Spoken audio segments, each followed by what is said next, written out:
How to ensure your new home isn't a haven for dangerous mould. You don't have to visit too many homes in Adelaide Hills to spot mould. It's everywhere, and sadly, too often in brand new homes. You wouldn't put up with a new car that comes with mould, so you shouldn't put up with it in your new home. What causes mould?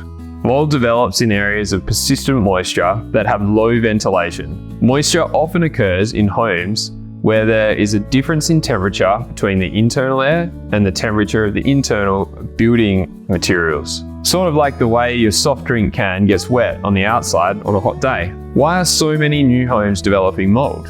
Higher building code standards, especially when it comes to energy efficiency, has caused product manufacturers to increase the air seals on their products. This reduces airflow, which leads to an airtight home that helps to maintain a more consistent inside temperature. The problem is, there have not been matching improvements in the building code for condensation management. And if a tight home has thermal bridges, areas where internal and external building materials of different temperatures are connected by another material, condensation often occurs. That's why so many new homes develop mould around windows and in the corners that face external walls. This is especially prevalent in new steel frame homes because steel is an efficient conductor that creates a thermal bridge.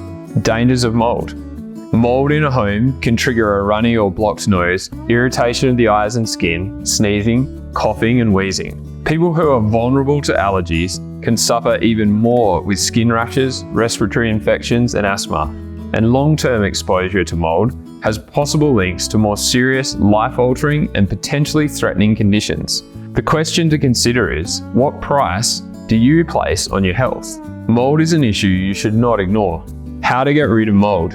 Once mould gets into your home, it's very difficult to totally remove because the mould you see is just the tip of the iceberg. The majority of mould grows deep into your gyprock and even spreads throughout your walls. Plus tiny spores spread through the air into other areas of your home. Professional treatment is recommended, but several DIY recipes that contain cloves, tea tree oil and vinegar can be found online. How to make sure your new home isn't prone to mould.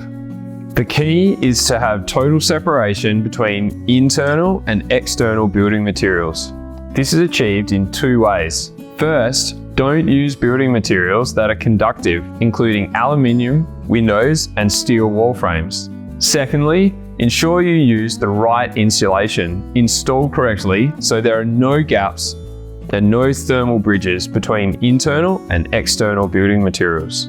Free expert advice to ensure your new home is not a haven for dangerous mould.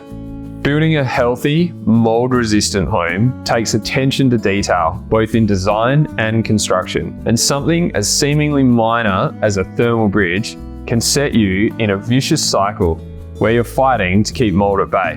Whether you're ready to build or still looking at your options, one of the best things you can do is pick up a copy of our special report, The 5 Keys of an Energy Efficient Builder.